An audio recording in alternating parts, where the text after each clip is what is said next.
मोनसे जोबोद गोनां फोसावनाय गासैबो क'क्राझार जिल्लानि गासैबो गारि सालायगिरि बिथांमोनखौ गोसो सिंनिफ्राय खावलायदों बे आसाम गभर्नमेन्टनि इन्सट्राक्सन बे माननिजाथाव गिबि मन्थ्रि बिथांनि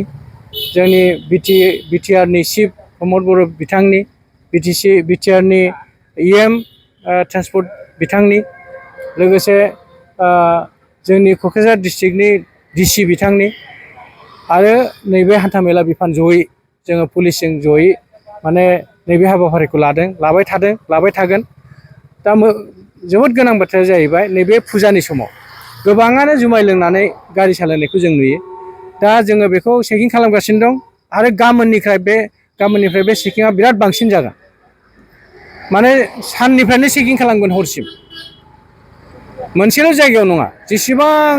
थाना दं मोनफ्रोमबो थाना चेकिं खालामगोन ट्रेन्सपर्ट डिपार्टमेन्टनि स्टाफबो थाफागोन जयै गतिके आरो मोनसे गोनां खोथाया जाहैबाय नैबे मुर्थि गारनाय दिनखालि बहुद मानसिया माने जुमाय लोंनानै बाहागो लायो बे खामानियाव थ' ओइदिनखालिबो माने जुमाय लोंनानै गोबां गारि सालायनानै जाब्रबथाय जानाय रेकर्ड दं दा देग्लाय जों बेखौ होबथानो नाजागासिनो दं जोङो गारि सालायगिरि बिथांमोनखौ खावलायदों बिथांमोननि हेफाजाब बिदों खमसे खम जुमाय लोंनानै गारि दा सालायथों आरोखि ओमफ्राय जेनेबा नैबे हमजाबाथ' मोनफ्लांबायबाथ' 10,000 फाइनथ' दंखायो बेजों लोगोसे लाइसेन्सआथ' थांखागोनानो आरो जोङो लोगो पुलिसनो गथायगोन ओमफ्राय पुलिसा नियम मथे बिसोर 6 माससिम जेलबो जानो हागौ गतिके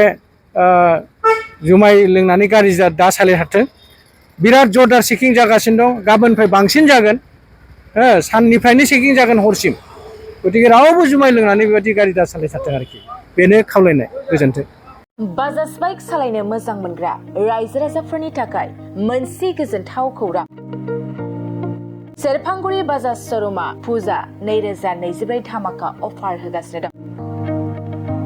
क'क्राझार जिल्ला सेरफांगुरियाव थानाय फुंखा एन्टारप्राइज बाजाज श'रुमा सेप्तेम्बरनिफ्राय 30 अक्ट'बर फुजा 2024 धामाका अफारनि खाबुफोर होगासिनो दं। नोंथांमोना सेरफांगुरियाव थानाय फुंखा एन्टारप्राइज बाजाज श'रुमाव खुंफुंजानाय फुजा धामाका अफाराव फैनानै नोंथांनि लुबैनाय बाजाजनि बाइकखौ लांफैनो हागोन। रायजो राजाफोरनो फुंखा एन्टारप्राइज बाजाज श'रुमा लाबोनाय अफारफ्रानो जाबाय 5 litre petrol free pressure cooker free helmet एक्सचेन्जनि एभेलेबल लोगोसे केस होनानै बाइक बायगिरिफोरनो 1,000 रां केसबेक हरफिननाय जागोन